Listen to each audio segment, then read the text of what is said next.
ഇന്ന് ലാലേട്ടന്റെ എപ്പിസോഡില് ലാലേട്ടൻ ആദില നൂറയ്ക്ക് വേണ്ടി സംസാരിച്ചു. ഒരു ഡയലോഗ് ഇട്ടിട്ടുണ്ടായിരുന്നു. അതാണ് ഇപ്പോൾ സോഷ്യൽ മീഡിയയിൽ ഏറെ കത്തി നിൽക്കുന്നത്. ലക്ഷ്മി മുമ്പ് ഒരു പ്രസ്താവന നടത്തിയിരുന്നു. ആദില നൂറയെ വീട്ടിൽ പോലും കയറ്റാൻ കൊള്ളാത്തവരാണ് എന്ന് പറഞ്ഞിരുന്നു.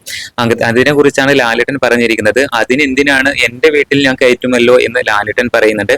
നിങ്ങളുടെ ചെലവിനൊന്നുമല്ലല്ലോ അവർ ജീവിക്കുന്നത്, അവരെ എന്തിനാ വെറുതെ ഉപദ്രവിക്കുന്നത്, നിങ്ങൾക്ക് എന്താ അത് പറയാൻ അധികാരം എന്നൊക്കെ പറഞ്ഞുകൊണ്ട് ലാലേട്ടൻ ലക്ഷ്മിക്ക് നേരെ വഴക്ക് പറയുകയാണ് ചെയ്തത്.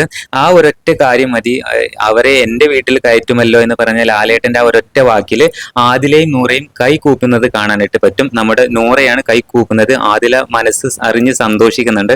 എന്തായാലും ആ രണ്ടു പേർക്കും ഈ ഒരൊറ്റ ഡയലോഗ് മാത്രം മതി അവിടെ പിടിച്ചു നിൽക്കാനായിട്ട്. അവർ ഒരിക്കലും പറഞ്ഞിട്ടില്ല ഞങ്ങൾ അംഗീകരിക്കണം എന്നൊന്നും. ഹൗസിലുള്ള ആരോടും പറഞ്ഞിട്ടില്ല വീട്ടിൽ കയറ്റണം എന്നോ എന്നൊന്നും പറഞ്ഞിട്ടില്ല. അവരുടെ ആ ഒരു ജെൻഡർ വെച്ച് ഒരിക്കലും തന്നെ അവർ മറ്റുള്ളവരുടെ ഒരു കാര്യത്തിനും ഫോഴ്സ് ചെയ്തിട്ടുമില്ല. പക്ഷെ ലക്ഷ്മിക്ക് മാത്രമാണ് അവിടെ ഈ ഒരു കാര്യത്തിൽ പ്രശ്നമുള്ളത്. ലക്ഷ്മിയെ സപ്പോർട്ട് ചെയ്തുകൊണ്ട് മസ്താനിയും ഉണ്ട് എന്ന് മാത്രം.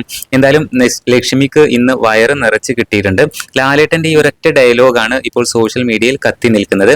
എന്തായാലും ആദിലക്കും നൂറക്കും ഇതിലപ്പുറം സന്തോഷിക്കാൻ വേറെ കാര്യം വേണ്ട എന്നുള്ളതാണ് സത്യം.